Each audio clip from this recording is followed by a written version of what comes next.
Mateus capítulo 1, a partir do verso 1, diz assim a santa palavra do Senhor. Livro da genealogia de Jesus Cristo, filho de Davi, filho de Abraão. Abraão gerou a Isaque, Isaque a Jacó, Jacó a Judá e a seus irmãos. Judá gerou de Tamar a Pérez e a Zera. Pérez gerou a Esrom, Esrom a Arão. Arão gerou a Aminadab, Aminadab a Naasson, Naasson a Salmão. Salmão gerou de Raabe a Boaz. Este de Rute gerou a Obed, e Obed a Jessé. Jessé gerou ao rei Davi, e o rei Davi a Salomão, da que fora mulher de Urias. Salomão gerou a Roboão, Roboão a Abias, Abias a Asa. Asa gerou a Josafá, Josafá a Jorão, Jorão a Uzias. Uzias gerou a Jotão, Jotão a Acás, Acás a Ezequias, Ezequias gerou a Manassés, Manassés a Amon, Amon a Josias. Josias gerou Jeconias e os seus irmãos no tempo do exílio na Babilônia. Depois do exílio da Babilônia, Jeconias gerou a Salatiel e Salatiel a Zorobabel. Zorobabel gerou a Abiúde, Abiúde a Eliaquim, Eliaquim a Azor, Azor gerou Sadoc, Sadoc a Aquim, Aquim a Eliúde. Eliúde gerou a Eleazar, Eleazar a Matã, Matã a Jacó, e Jacó gerou a José, marido de Maria, da qual nasceu Jesus, que se chama o Cristo. De sorte que todas as gerações, desde Abraão até Davi, são 14, desde Davi até o exílio na Babilônia, 14, e desde o exílio da Babilônia até Cristo, 14. Vamos orar mais uma vez, senhores. Curva a sua cabeça. Senhor Deus, nosso Pai, nos ajuda nesta manhã, Senhor. Tem misericórdia de nós, tem misericórdia de cada um dos meus irmãos, de todos aqueles que forem ouvir. O que sou eu, quem sou eu para pregar a Tua palavra, Senhor? Que Teu Santo Espírito me auxilie. Que Teu Santo Espírito nos ilumine o entendimento, a compreensão. Que Teu Santo Espírito nos guie à prática. Que efetue em nós o querer e o realizar, conforme a Tua boa palavra. Senhor, glorifica o nome do Teu Filho em nosso meio. É o que te pedimos. Em o nome de Cristo Jesus. Amém. Senhores, hoje então nós vamos continuar dando um panorama geral desse Evangelho, como nós vimos, Evangelho de Jesus Cristo, segundo Mateus, e não Evangelho de Mateus. A gente começou fazendo isso na semana passada, fizemos um panorama e uma exposição da genealogia, e vimos que a genealogia não é um apêndice do Evangelho. Essa genealogia não está aqui para você poder ter uma lista de nomes para quando tiver filhos, e tem uns nomes bem interessantes, né? Mas há um significado e há uma importância muito grande nesta genealogia. Então, na semana passada, com relação ao panorama, nós explicamos um pouco o que é o Evangelho, né? Que o Evangelho não é uma biografia, como muitas pessoas se aproximam dele desta forma e se aproximam erroneamente, e por isso não conseguem encontrar a mensagem do Evangelho, que estão procurando de maneira equivocada. Vimos que cada Evangelho tem começo, meio e fim, ele é completo em si mesmo, mas que o Evangelho de Jesus Cristo é a soma dos 4 textos. O Evangelho é o próprio Jesus. A boa nova de Deus é Cristo Jesus encarnado, Emanuel, o Deus conosco, aquele que veio salvar o seu povo dos pecados deles. Hoje nós vamos entrar então dentro do panorama em questões mais próprias desse texto atribuído a Mateus. E já que disse isso, vamos iniciar pela autoria. Não há 100% de certeza sobre a autoria deste Evangelho. A gente não tem como dizer, bater o martelo e dizer, não, esse aqui é o Evangelho segundo Mateus, ele com certeza é o autor. Porém, as tradições da igreja primitiva, elas são unânimes em apontar a Mateus. Os pais da igreja são unânimes em apontar isso a Mateus. Isso é muito interessante, porque naquela época, somente os apóstolos conhecidos, os mais conhecidos, eles eram enaltecidos pela igreja. Então, tanto os pais da igreja como o próprio povo, eles entendiam que havia alguns apóstolos mais especiais e eles atribuíam certa honra a esses homens. Quais? Pedro, Tiago, João e Paulo. Mateus, se nós formos ver, quem foi Mateus? Nós temos um evangelho, um texto atribuído a ele, tem um chamado dele quando estava cobrando impostos, temos um banquete na sua casa e acabou. Então, seria muito improvável que, se não fosse de fato Mateus o autor deste texto, eles atribuíssem esse documento tão importante a uma figura mais obscura entre os apóstolos, né? Agora, uma coisa certa, sendo ou não sendo Mateus o autor, a autoridade do texto não se perde. Autoridade esta reconhecida até mesmo por ateus.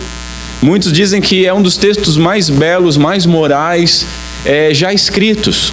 Um texto que recebeu elogios dos mais diversos eruditos, não só pelo significado do texto, mas o conjunto dessa obra, né? E nós entendemos que muito provavelmente é Mateus. Alguns textos em grego bem antigos trazem a inscrição segundo Mateus antes de começar o texto, mas isso foi algo acrescentado depois e não é do texto inspirado. Alguns críticos afirmam que um apóstolo jamais usaria como texto base um evangelho escrito por uma pessoa que não era apóstolo. Onde é que eu quero chegar com isso? Mateus não foi o primeiro evangelho escrito. Tá? Os evangelhos aqui não estão colocados na ordem que eles foram escritos. Há alguns teólogos que defendem que ele foi, mas são raros, são poucos. Então, muito provavelmente, Mateus utilizou do material que Marcos havia escrito. Tá? E aí ele acrescentou a sua visão, as suas experiências, né, sobre o Evangelho de Marcos. Existem outras teorias que dizem que há um outro texto a qual Marcos e a qual Mateus extraíram o seu texto. E Lucas, ele já diz no início que ele vasculhou todo o material que tinha, e de todo o material que tinha ele fez o seu texto e ofereceu ele a Teófilo. Sendo assim, Marcos, tem gente que se perguntar, Marcos era um dos 12 apóstolos, né? Sim. Não é, Marcos não era um dos apóstolos, né? E se Mateus, que era apóstolo, tirou a base do seu texto de Marcos, ele diz assim: seria impossível. Como é que nós teríamos um apóstolo que andou com Cristo Jesus 3 anos, ele vai ter como base o texto de outra pessoa? O problema é que elas esquecem qual é a fonte de Marcos. Quem é Marcos? Marcos andou e viajou com Pedro. Marcos, então, encontra a base do seu texto no apóstolo Pedro, né? Sendo assim, o texto de Marcos tem peso e autoridade apostólica, e se Mateus foi baseado em Marcos, então também tem peso e autoridade apostólica. Algumas evidências apontam para Mateus como autor desse texto. Mateus, ele usa o seu nome como Mateus, e já Lucas e Marcos utilizam o seu segundo nome, Levi. Mateus se chama Mateus, ele fala como Mateus, e Marcos e Lucas se dirigem a Mateus como a Levi. Mateus, além disso, ele sempre utiliza, e o seu nome era Mateus Levi, Mateus sempre utiliza um adjetivo quando ele escreve o seu nome. É um adjetivo que é pesado. Já Marcos e Lucas não utilizam. Sempre que Mateus escreve o seu nome, ele coloca o publicano ou o coletor de impostos, como querendo dizer, Claro, eu vou fazer uma comparação esdrúxula, mas houve uma febre há uns 2 anos atrás das pessoas que eram os ex, né? Eu sou ex-drogado, eu sou ex-traficante, eu sou ex-aquilo, eu sou ex-aquele outro. Ex-morto. Aí tinha até hoje a gente vê uns pastor meio estranho, né? Com uns ex-comungado. Sério, eu vi isso no anúncio. Eu sou um ex-comungado, ou seja, se ele é um ex-comungado, tirando um hífen, é um fora da comunhão. Então é um cara que a gente não tem que ver ele falar nada, né? Porque ele está fora da igreja. Mas deixa esses loucos para lá. Então ele sempre se auto-intitula como Mateus o publicano, demonstrando assim a transformação que houve na sua vida. Qual era a sua vida pregressa? E nós vamos ver que isso era pesado, ser um coletor de impostos. Esse trabalho era extremamente impopular. E os coletores de impostos, os publicanos, eles eram vistos como traidores do povo judeu. Esses coletores de impostos, eles eram do próprio povo, tá? É como o capitão do mato na época da escravatura, que era pegar um próprio negro para chefiar aos demais e recebia uma autoridade e exercia essa autoridade com extrema brutalidade. O judeu não é muito interessado em dinheiro, né? Nunca foi, é um povo bem sossegado com relação a isso, pega justamente um deles e coloca para cobrar impostos para Roma, né, do meio dos judeus. Obviamente que não era uma pessoa bem vista. Cobradores de impostos eram acusados de amar mais o dinheiro que a causa judaica. E olha que para um judeu imaginar isso é difícil, né? E frequentemente extorquiam valores, tá? A corrupção, meus amigos, eu acho engraçado quando petista vem dizer o PT não inventou a corrupção. Sério? Puxa, meu Deus, agora mudou a minha vida. Porque se eles não inventaram a corrupção, então podem ser corruptos. É óbvio que não inventaram a corrupção.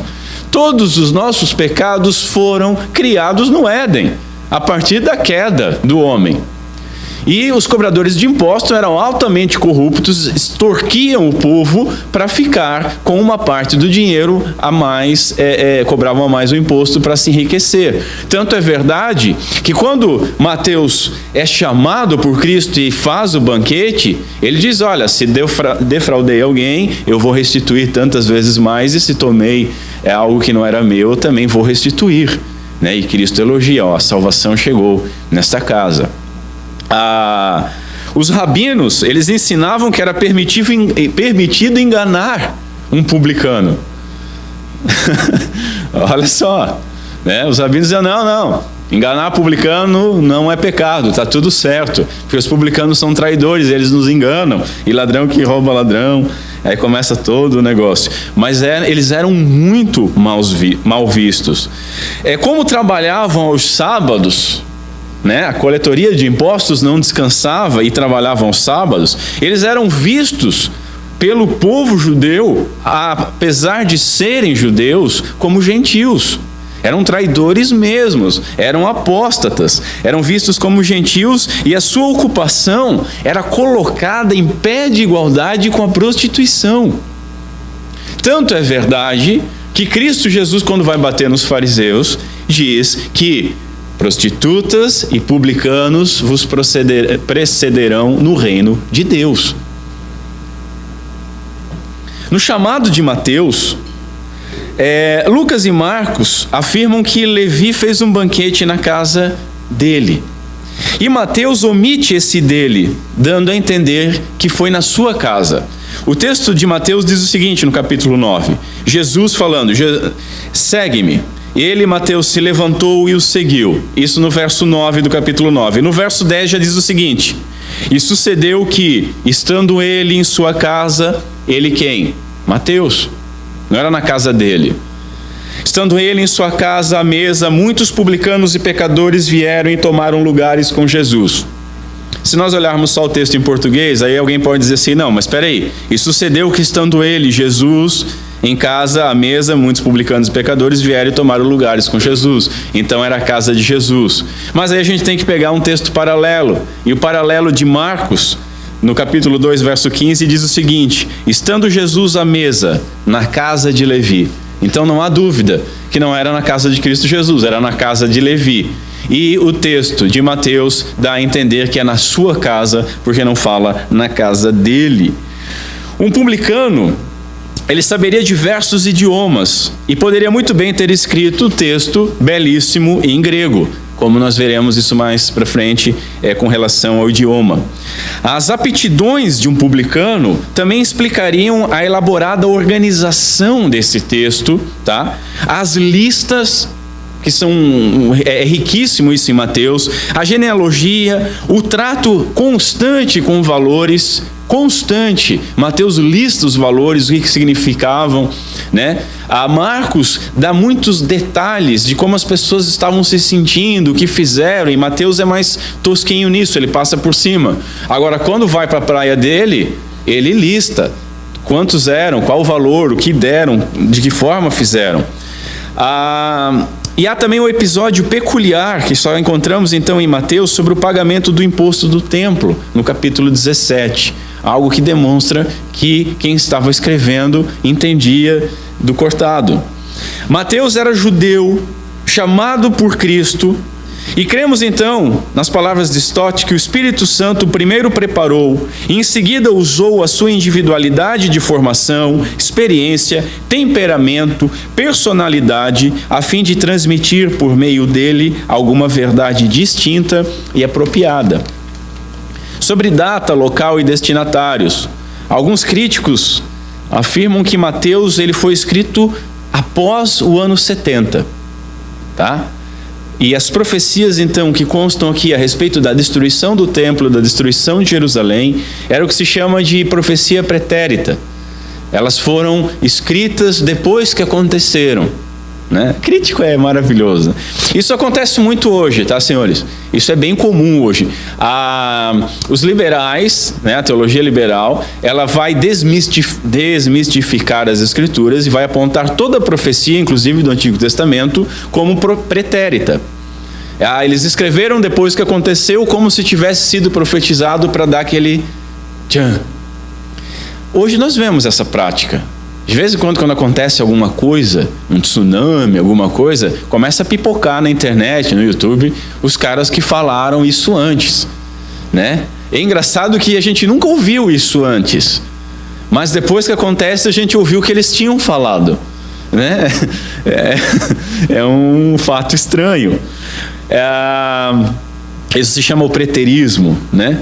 Só que, poxa, primeira coisa, sério, se nós formos nos aproximar de um texto que fala da encarnação do Filho de Deus, nascido de uma virgem, com vários e vários milagres, morto e ressuscitado, eu vou criar caso que as profecias de destruição de Jerusalém tinham que já ter algo já acontecido para colocar, porque Jesus não poderia ter predito isso? Esse é o ponto de discórdia. Outra coisa, o imposto do templo, que nós falamos há pouco, que é peculiar de Mateus. Por que falar do imposto do templo se não existe mais esse imposto? Por que colocar tanto poder para os saduceus, que aparece bastante no texto de Mateus, se nós sabemos que os saduceus, logo após a destruição do templo, foram praticamente dizimados e perderam todo o seu poder de barganha, de apurrinhar Cristo Jesus ou os apóstolos, né? Ficaram os fariseus, mas os saduceus foram praticamente eliminados.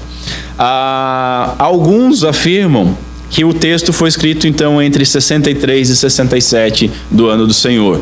A gente não consegue dar uma data certa. É legal que você pegue alguns panoramas bíblicos, alguns comentários também, e os caras são nervosos, assim, os caras dão datas precisas, tá? Impossíveis de se alcançar.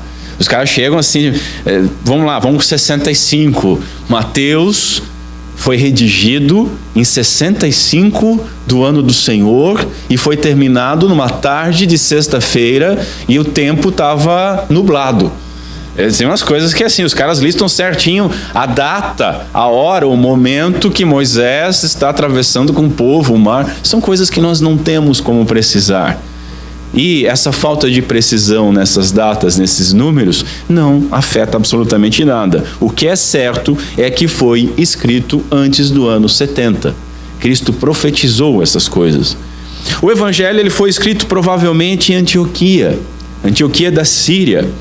O sabor judaico do texto aponta para uma alta probabilidade dele ter sido escrito, ele foi escrito para judeus, mas aponta para o fato de ele ter sido escrito para judeus da diáspora, tá? Judeus que estavam fora das comunidades judaicas da Palestina, que tinham saído de Jerusalém. Somando a quem se destina, né, esses judeus da diáspora, com uma notável preocupação com os gentios e o testemunho mais antigo da existência desse evangelho, nós cremos então que ele foi escrito na Antioquia.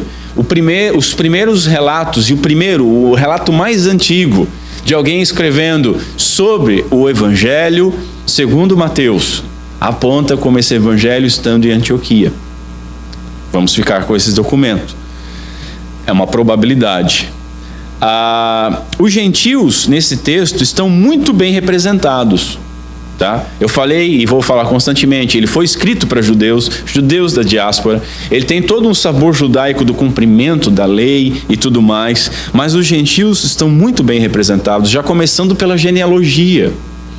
Eles começam na genealogia, nós temos os sábios do Oriente, nós temos afirmações de Cristo, tais como no capítulo 8, muitos virão do Oriente e do Ocidente. Temos a parábola do joio e do trigo no capítulo 13, onde ele diz, o campo missionário de vocês não é Jerusalém, é o mundo, né?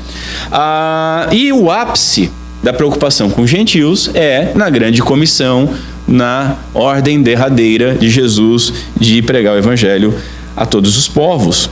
Portanto, eu subscrevo a definição do teólogo Gundry de que Mateus é um evangelho cristão judaico com uma perspectiva universal. Ou seja, ele foi escrito para judeus em contato com os gentios. E ele, então, atinge também os gentios. O idioma que eu falei. Quando eu comecei a estudar alguma coisa de teologia e aquelas aulinhas de escola bíblica e algumas coisas um pouquinho mais avançadas, e alguns comentários mais rasos, eles dão como certo, olha, o Antigo Testamento foi escrito em hebraico e aramaico, o Novo Testamento foi escrito em grego, menos Mateus. Mateus foi escrito em hebraico. Isso é quase senso comum. Mas será que foi mesmo? Será que ele foi escrito em hebraico? Veja, ele foi escrito para judeus, né? Foi escrito para judeus. Ele trata demais sobre o cumprimento das profecias do Antigo Testamento. Ele cita muito. Ele tem muitas citações diretas e indiretas do Antigo Testamento e citações com cabeçalho assim, conforme diz as Escrituras, para se cumprir as Escrituras. Logo, se foi escrito para judeus, ele foi escrito no idioma dos judeus. Parece lógico, parece certo. Só que a verdadeira origem dessa ideia, ela vem de um pequeno fragmento de texto de um pai da igreja chamado Papias. E esse fragmento foi... a gente não tem nada do Papias, mas a gente tem um livro do Eusébio, na História Eclesiástica, que ele cita Papias. E Papias diz o seguinte: Mateus coligiu os oráculos, ou as logias, ou os ditos, no dialeto hebraico, e cada um interpretava da melhor maneira possível. É isso que diz o fragmento. Pelo menos em português, né? No dialeto hebraico. Disto, várias hipóteses foram levantadas. E é legal, às vezes, porque... eu até entendo quando alguns pastores falam mal de teologia e de teólogos. Porque há muito de estudo para ver quantos anjos cabem na cabeça de um alfinete, essa coisa toda. Os caras, né, a tese da vida, eu vou definir a data de tal epístola. Eu fico a vida toda estudando aquilo. Mas é interessante isso aqui para a gente. Entre as hipóteses levantadas, uma é que Mateus escreveu primeiro em hebraico. Não, ele tem que ter escrito em hebraico. Então ele escreveu o texto em hebraico e depois alguém traduziu isso. Ou o próprio Mateus traduziu isso. Em primeiro lugar, não existe nenhum documento anterior aos textos gregos em hebraico. Nenhum. Não há uma prova física disso. Outra teoria é que essas logias ou oráculos, na realidade eram escritos de Lucas. E aí Mateus pegou esses oráculos de Jesus, né, esses discursos de Jesus, e encheu a linguiça, para se dizer de um modo bem tosco, mas deu ali, criou uma carnezinha, colocou tal, alinhou como ele queria e, né, escreveu. Ou que era do próprio Mateus. Mateus primeiro escreve os ditos de Jesus e depois escreve o seu evangelho. Também nos parece muito fraco isso. Primeiro porque as dificuldades sobre isso é que oráculos, as logias, pode ser o evangelho inteiro. Não há necessidade de ser só os sermões de Cristo Jesus. Segundo, como eu falei, não foi encontrado nenhum documento de língua semítica, nem aramaico, nem hebraico, nem um fragmento anterior ao texto grego mais antigo. Mateus, ele usa alguns vocábulos semíticos e eles o traduz logo em seguida. E veja bem, se fosse uma tradução, não há lógica nisso. Se há um texto em hebraico e você vai traduzir ele para o grego, você vai traduzir o texto inteiro, você não vai escrever. Você está escrevendo em grego, traduzindo, e vai colocar Emanuel, que significa Deus conosco, Talita Cumi, que significa menina levante, Gólgota, que significa caveira. Você vai traduzir e deu. Não havia essa necessidade. Outra coisa, ao citar o Antigo Testamento, Mateus usa muito a Septuaginta, quase que integralmente. E a Septuaginta é a tradução grega. Seria muito mais verídico se ele tivesse escrito em hebraico, de ele ficar usando a Tanakh, né? Que era a Torá, os profetas e os escritos, a Bíblia dos judeus em hebraico. Mas não, ele usa a Septuaginta, ele usa a tradução já em grego. Por fim, um estudo mais apurado do que o Eusébio transcreveu de Papias, analisando o grego, muito provavelmente o que ele escreveu é o seguinte, e isso é muito importante, você pode até estar pensando, por que esse monte de informação? Eu estou dando um panorama para nós entendermos por que determinadas coisas estão escritas de determinado modo. Muito provavelmente, o que Papias escreveu é que Mateus escreveu no estilo retórico hebraico, ao invés de idioma hebraico. Então ele escreveu no estilo retórico hebraico e cada um entendia como podia. Portanto, Mateus foi composto em grego, no estilo retórico judaico, e o seu autor deve ter sido um judeu cristão, que escreveu para leitores igualmente de origem judaica, mas de fala grega, como falei, judeus da diáspora. Por fim, o tema. Como dito anteriormente, na primeira mensagem, John Stott diz que Mateus é o evangelho de Cristo, o rei que governa. E a palavra que melhor caracteriza a perspectiva teológica do texto de Mateus é cumprimento, segundo o Lade. Cumprimento. É um texto que fala do cumprimento. Jesus, ele cumpre as profecias, Jesus, ele cumpre a lei, Jesus, ele cumpre o pacto de obras, Jesus é o novo e vivo caminho ao pacto da graça. A questão do cumprimento é tão estreita, ao ponto de um outro teólogo afirmar bem seguro que nenhum outro evangelho se associa de forma tão marcante ao Antigo Testamento. E talvez por isso ele foi colocado como o primeiro texto. Ao final do Antigo Testamento, um texto que aponta integralmente para o cumprimento. Um outro teólogo diz que esse evangelho está dominado pelo ensino de Jesus e pelo ensino sobre Jesus. Ele se concentra totalmente na grandeza do seu Senhor.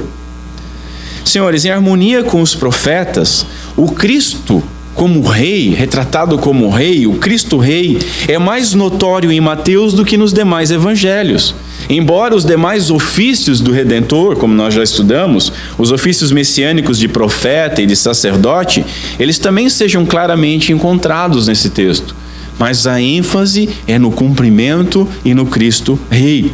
Jesus, então, ele cumpriu a promessa de Deus de dar ao mundo inteiro um Salvador. A ênfase de Mateus é de que a vinda de Cristo não é mais um acontecimento na história, A gente falou um pouquinho sobre isso na semana passada. Mas é o evento supremo da história. É o evento que separa a história. Divide ela em antes de Cristo e depois de Cristo. Ou no ano do Senhor. É, como diz Paulo, a plenitude do tempo. Aquilo que dividiu a história e que cumpre integralmente aquilo que fora determinado pelo nosso Deus, pelo nosso Pai, há séculos. Jesus é aquele para quem toda a Escritura aponta. Todo o Antigo Testamento aponta para Cristo. Todo o Novo Testamento aponta para Cristo. Seus milagres, senhores, a gente até estava conversando ontem, depois do café, a respeito disso, sobre os milagres e a continuidade dos milagres. Os seus milagres não são apenas feitos espetaculares. Não é isso. Os milagres não estão escritos para nós vermos feitos espetaculares, mas os milagres estão escritos para que nós entendamos o cumprimento de profecias. São sinais.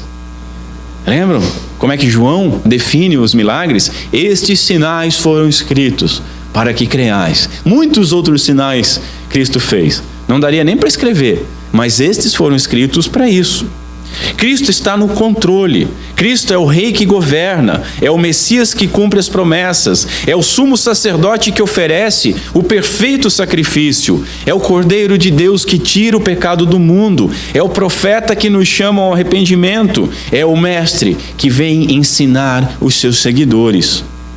Cristo é aquele que perdoa e que ensina como que o regenerado, o perdoado e agora adotado no reino deve viver. Ele ensina as marcas distintas de um verdadeiro cristão. E o evangelho hoje, de tão aguado, de tão distorcido, perdeu isso. Parece que joga um negocinho, a fé, eu creio em Jesus e está tudo certo, mas Deus faz exigência aos seus adoradores.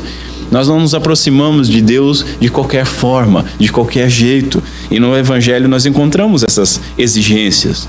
Além da ordem suprema de amar a Deus sobre todas as coisas, de fazer a vontade de Deus integralmente, essa vontade de Deus compreende em respeitar os demais, em ter misericórdia, em ter compaixão, em perdoar, em restaurar. Assuma o resumo do amar ao próximo como a si mesmo.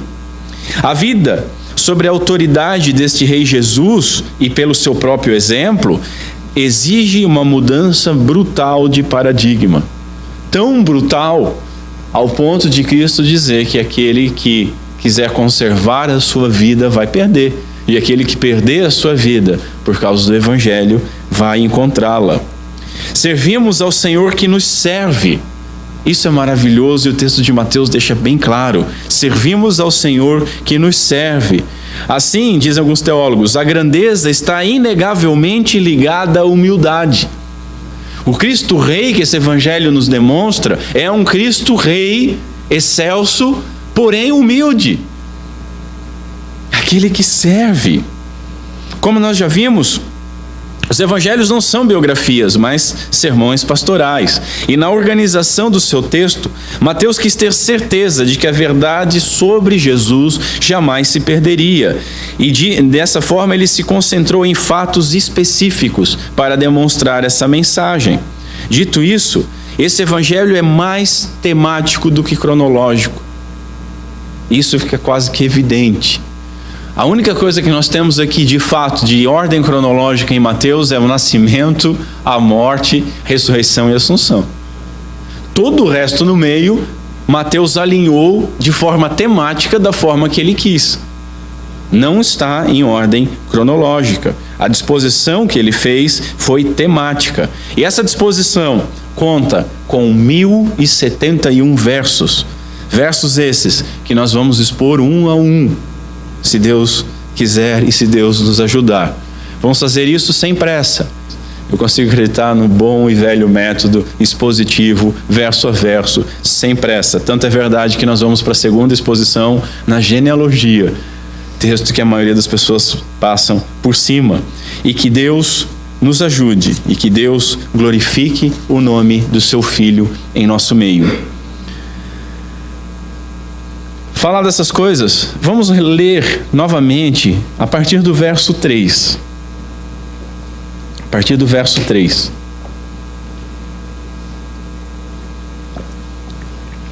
Diz o seguinte: Judá gerou de Tamar a Pérez e a Zera.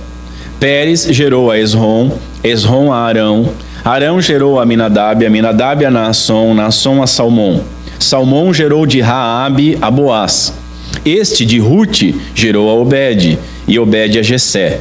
Jessé gerou ao rei Davi, e o rei Davi a Salomão, daquela que fora mulher de Urias. Até aqui. Como eu falei há pouco, Mateus foi escrito para judeus da diáspora, ou seja, de comunidades judaicas fora da Palestina, ou seja, para judeus que estavam vivendo em meio a gentios. Por isso, talvez, há uma forte ênfase na universalidade da Boa Nova, ou seja, o tom judaico do texto de Mateus não ofusca o seu aspecto universal. Ele não é um nacionalista do tipo de Jonas. Jonas recebe uma mensagem, vai lá pregar a condenação daquele povo.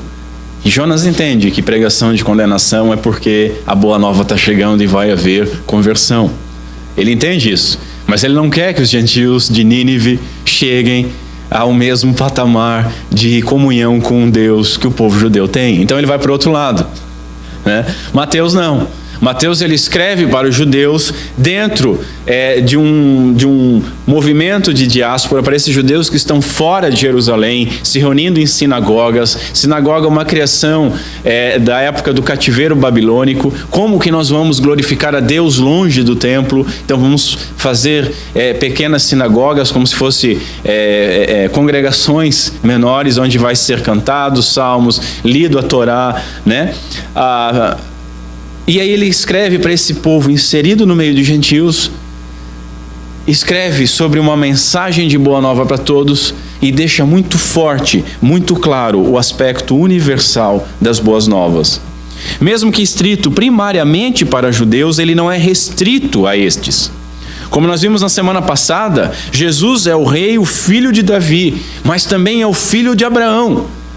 E Abraão recebeu a promessa que o seu descendente abençoaria todas as famílias da terra. Nele, todas as famílias da terra seriam benditas. 2 Timóteo capítulo 2, Paulo diz o seguinte: o Senhor conhece os que são seus. É um verso maravilhoso. O Senhor conhece os que são seus. E o Spurgeon nos lembra, sobre a genealogia, que os nomes da piedosa descendência de Cristo são preciosos ao seu coração. A gente pode pegar uma listagem dessa, olhar, esse gerou aquele, aquele gerou aquele outro e tal. É a descendência de Cristo Jesus. Ele conhece os seus, tanto depois como antes. E ele tem um carinho especial por essas pessoas.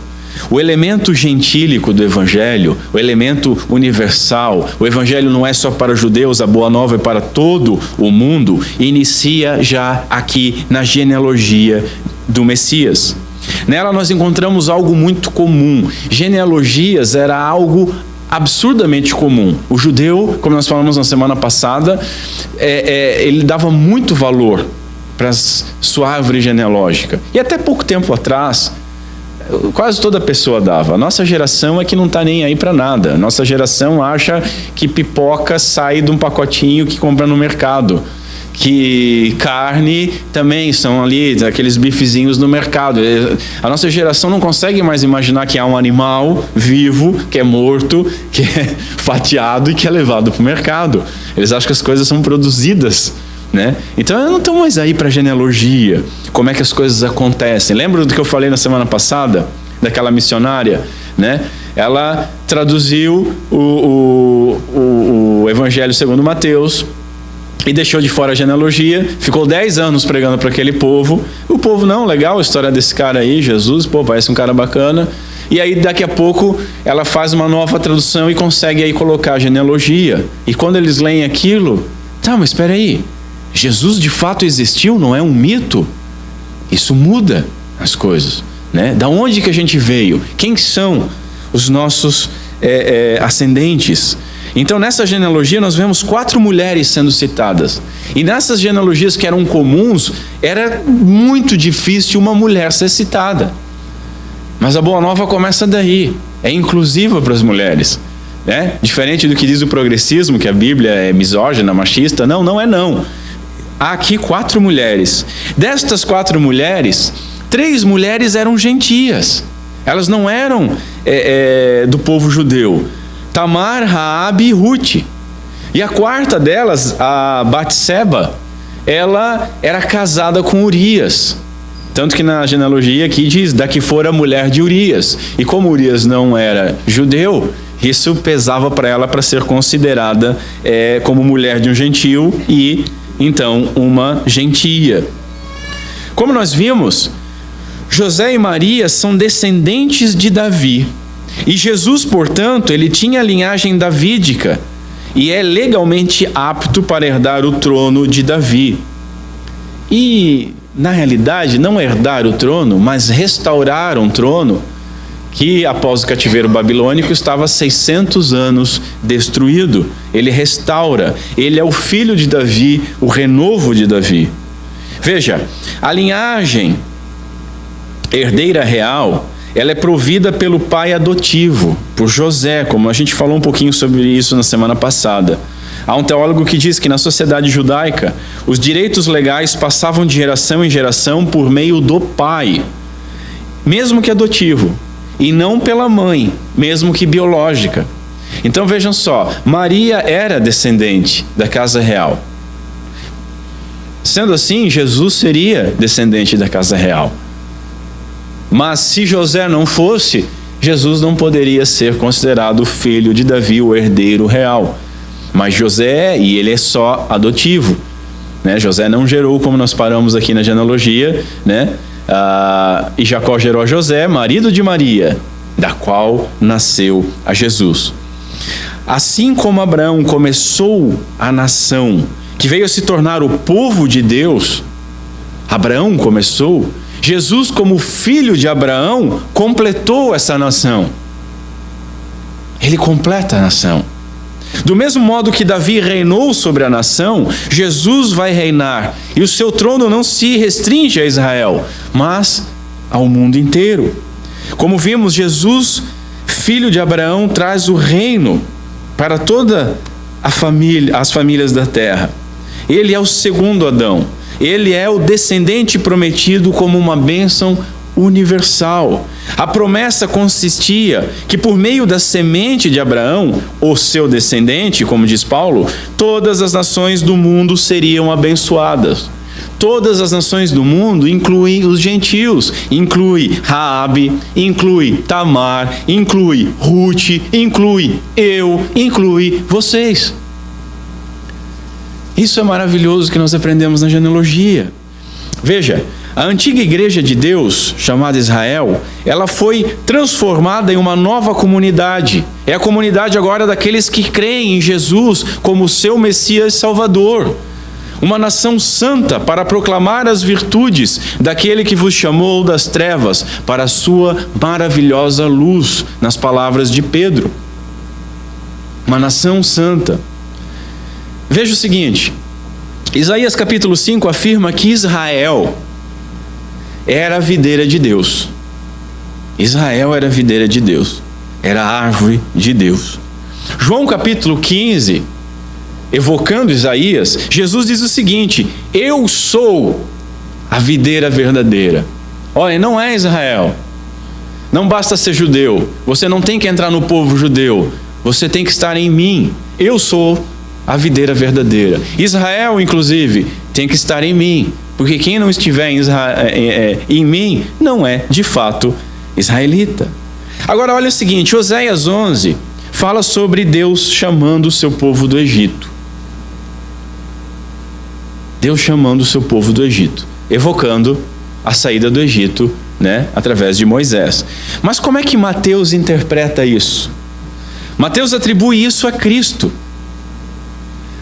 Mateus diz o seguinte, do Egito chamei o meu filho, está lá no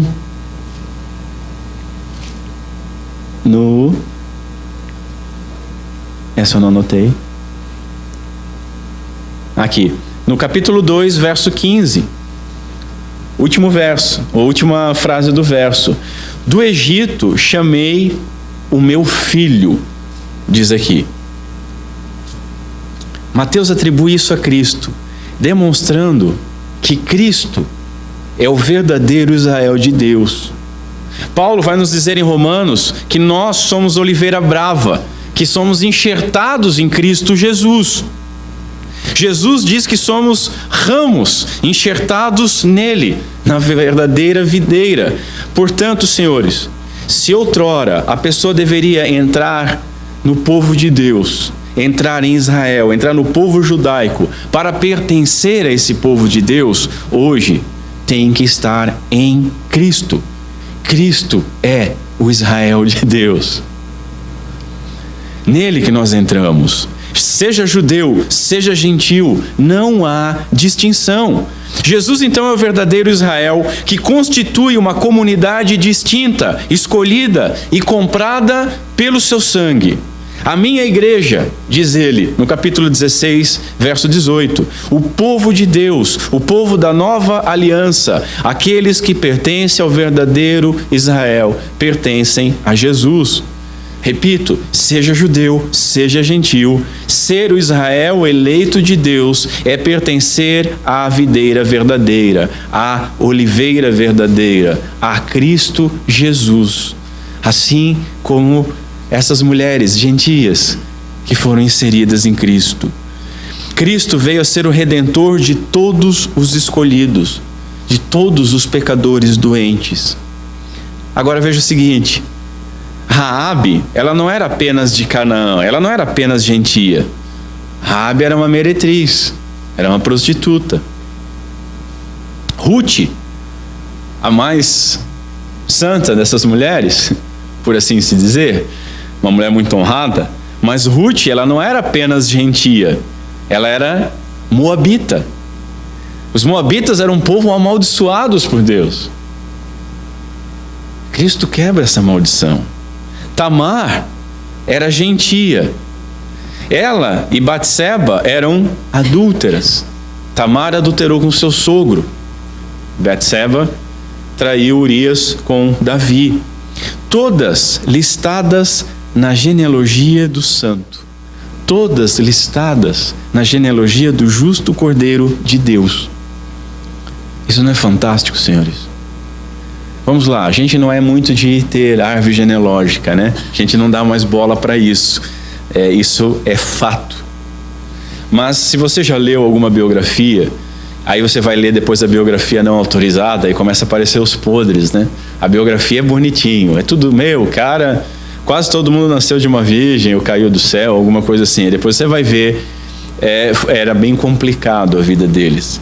Os homens virtuosos dos nossos tempos, todo homem virtuoso, ele tende a apagar os seus progenitores duvidosos. Ele apaga, ele tira. Até para termos de comparação, é por isso que George Orwell faz o Ministério da Verdade em 1984 no seu livro.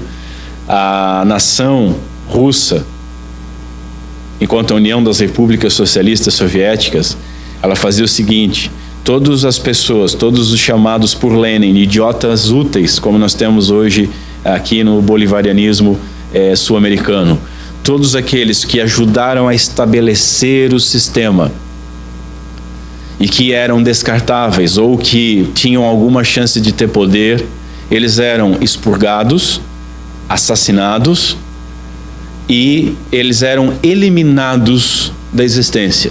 Todos os documentos sumiam.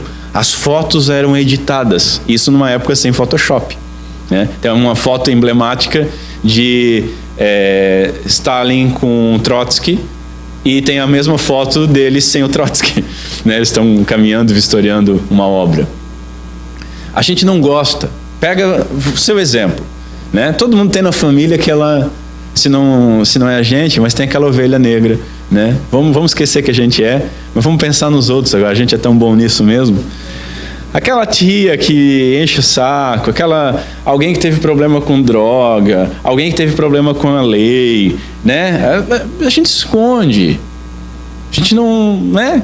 Ah, você não é filho, você não é neto de tal pessoa. Não, né? A gente dá uma de Pedro. Não conheço, nunca vi, não sei. Não, mas eu te vi junto. Não era eu, né? A gente não gosta, a gente procura esconder. Se não esconder, a gente não fala, pelo menos, né? Eu lembro que eu estudei com uma menina e ela era parente de toda cidade tem algumas pessoas, aquelas pessoas caricatas que vivem no centro e são piada da cidade, assim, fazendo careta e fazendo acrobacias. E o cara tinha umas habilidades muito legais, tipo de botar o lábio inferior aqui na testa, assim, eu não sei como, e umas coisas assim. Apareceu até no Faustão, assim. E essa menina era sobrinha dele. Falava isso pra ela. Eu estudei 4 anos com ela. Uma vez alguém perguntou. E depois daquele dia nunca mais ninguém perguntou. Né? A gente procura esconder. Agora olha a diferença do nosso Senhor. Mateus, quando escreve, ele não coloca nenhum véu. Ele não coloca nenhuma maquiagem sobre o fato dessas mulheres terem esse passado. E isso não é vergonha alguma. Temos aqui uma sugestão não apenas da universalidade da redenção em Cristo. Ele veio salvar perdidos sem barreira de cor, de raça, de sexo ou de pecado. Pois em Cristo Jesus não há grego, não há judeu, não há servo, não há senhor. Cristo, ele não tem por que se envergonhar dos seus progenitores. Não tem, muito pelo contrário. Não há motivo de vergonha. Ele tomou a nossa carne sobre si e levou todos os nossos pecados, de modo que ele pode aceitar os maiores pecadores arrependidos em sua família. Assim como ele pôde aceitar essas mulheres, que é muito cômodo para nós hoje, sentadinho numa cadeira, vestidinho com roupa de domingo, com uma Bíblia embaixo do braço, apontar o dedo e dizer: ó, adúltera, ó, prostituta, peguem pedras e tal. É muito fácil. Cristo Jesus aceitou essas mulheres na sua família. E o mesmo Cristo Jesus aceita pecadores como eu e você na sua família, para ser co-herdeiro com Ele, para ser adotado nele como filho de Deus. Olha que maravilha isso. Olha que maravilha isso. Ele pode nos aceitar. Veja, o verso 21, nós vamos estudar na semana que vem, diz o seguinte: Ele salvará o seu povo dos seus pecados. Os seus progenitores eram pecadores, Ele morreu por eles também. Há um importante elo da obra de Cristo em favor do seu povo. Seja progenitor, seja judeu, seja gentil, adotado nele e por ele. Os ancestrais de Cristo eram pecadores conhecidos, assim como a sua descendência espiritual. Nós, hoje, pecadores de todas as famílias da terra, nossos pecados são conhecidos por ele. Nós fomos remidos e adotados por ele e nele. Ele se prontificou a passar, marchando das glórias celestiais até a encarnação, e marchando da encarnação até a crucificação, no lugar do seu povo, no lugar de pessoas que não mereciam, no lugar de publicanos, de prostitutas e de pessoas que se acham tão boazinhas como nós.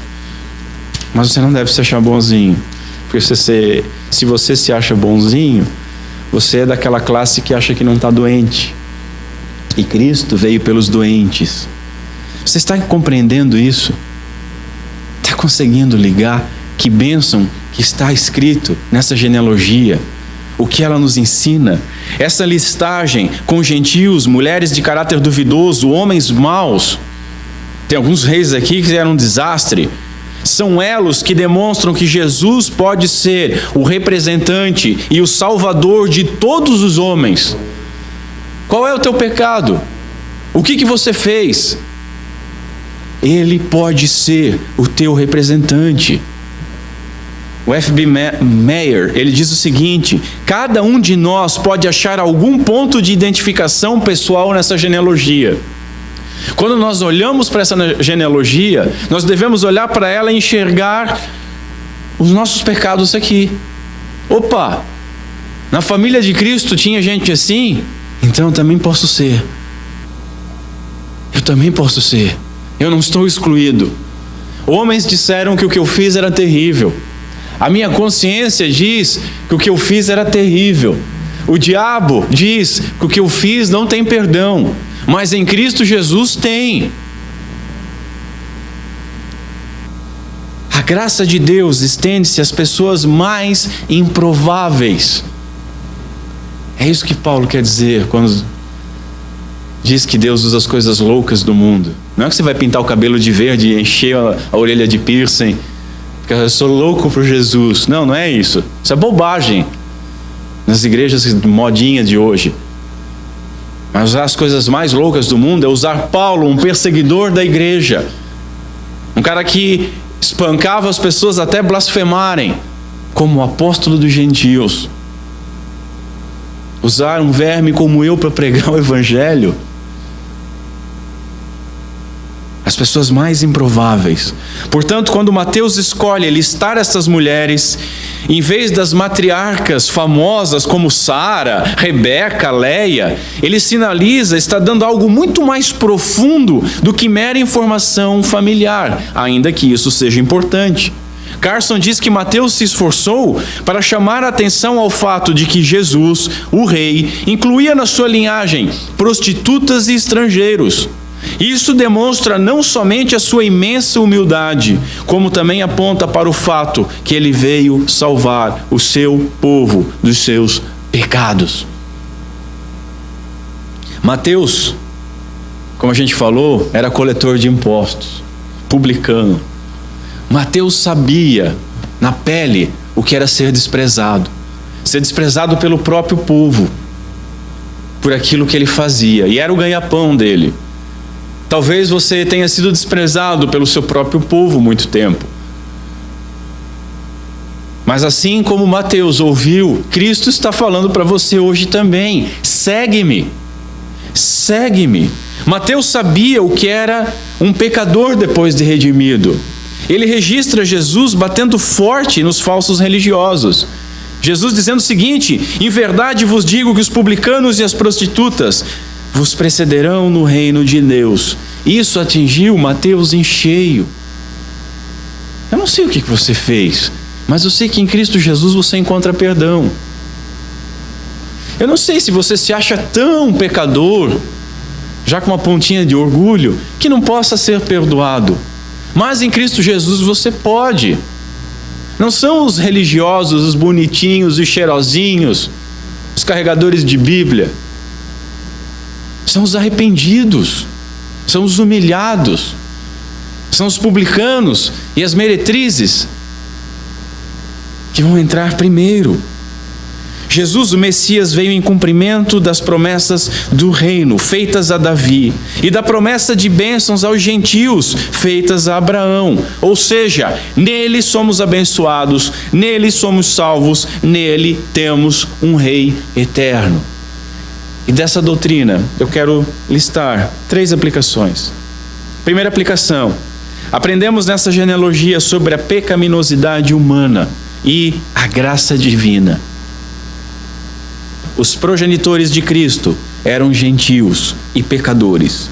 Os filhos de Deus, adotados no primogênito, também. Nós éramos pecadores, totalmente. É o primeiro passo. Reconhecer que não há justiça em nós. O primeiro passo é entender que não somos dignos de Cristo. Como diz a máxima, no céu, na glória, as pessoas que estiverem lá são as pessoas que sabem que não mereciam estar lá. De outro modo, no inferno, são as pessoas que achavam que mereciam estar na glória. Nós devemos saber que nós não merecíamos. Nós somos atingidos pela graça. Senhores, vocês são gentios.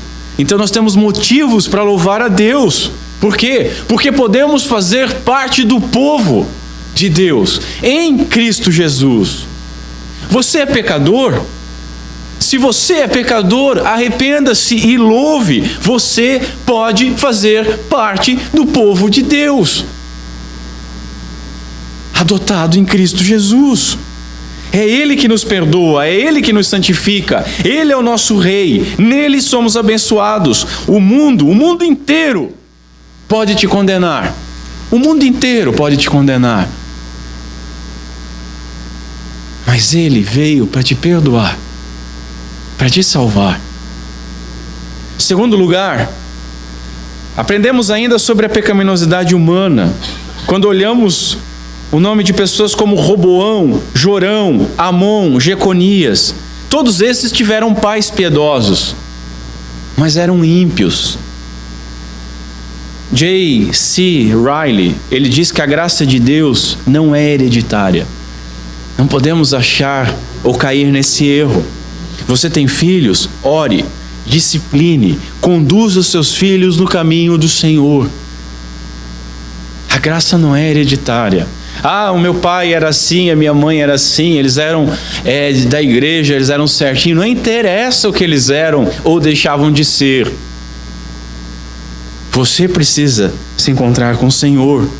Publicanos, prostitutas e pessoas más como nós e como nossos filhos, elas podem ser salvas, porque o plano de Deus não pode ser frustrado por falhas humanas. Terceira aplicação, e na realidade são 4 e não 3. Terceira aplicação: aprenda a ser grato por sua salvação. Ser grato. Nenhum de nós merecia, em absoluto. Qualquer um que seja salvo, seja quem for, tenha feito o que for, só é salvo porque ele levou o pecado do seu povo. Deus demonstrou misericórdia com pecadores indignos, já desde a genealogia de Cristo Jesus. Essa é a boa nova. Então, seja grato a Deus e jamais roube a sua glória no que diz respeito à salvação.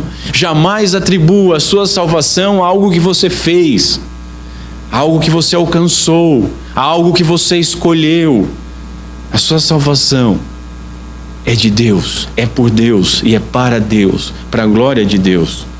Quarto e último lugar: se você teve, por algum motivo, o relacionamento com Deus quebrado, deixe de ser orgulhoso, se arrependa e volte. Volte, porque o Pai é rico em misericórdia e em perdão. Busque-o enquanto você pode achar. Vai chegar um momento que você não vai mais poder achar. Se você é filho, de fato, ainda que afastado, ainda que tenha quebrado o relacionamento, o seu Pai vai estar lhe esperando, pois Cristo morreu e antes ressuscitou por vocês. Ressuscitou por gentil, por publicano, por meretrizes. Ele perdoa todo o pecado dos seus filhos, mesmo os pecados cometidos depois da conversão. Tem gente que acha que eu era salvo e perdi a minha salvação. Você não perde aquilo que você não merecia, não podia alcançar sozinho. Foi dado. Agora, se você quebrou esse relacionamento, se arrependa. O Pai não despreza um coração quebrantado pelo seu próprio Espírito. Se Ele tornou o seu coração receptivo, arrependa-se. Arrependa-se e volte. Arrependa-se, porque Ele é rico em perdoar. Arrependa-se, porque Cristo Jesus veio salvar o seu povo. Não interessa o que eles fizeram, dos seus pecados. Vamos ficar em pé.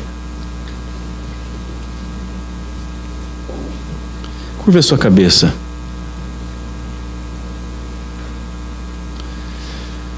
Senhor Deus, nosso Pai,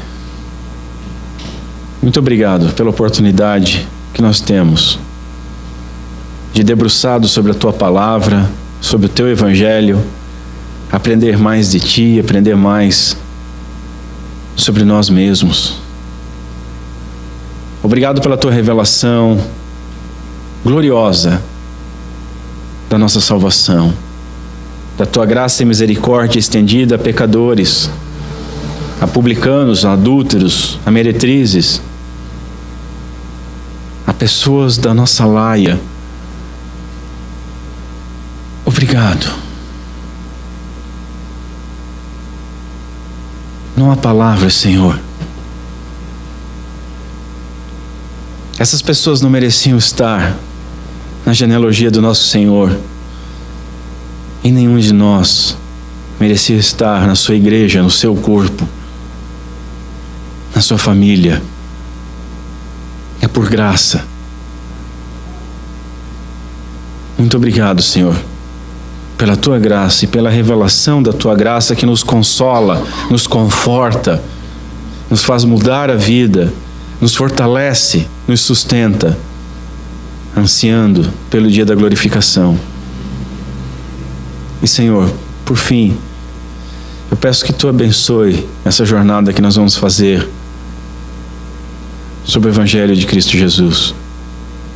Que os anos que nós vamos passar sobre esse Evangelho sirvam para que o nome do teu Filho seja glorificado em nosso meio, para que nossas vidas sejam transformadas, para que mais pecadores sejam regenerados, para que mais pessoas afastadas tenham seu relacionamento restaurado, para a honra e glória do teu santo nome. Por isso nós pedimos e agradecemos. Amém.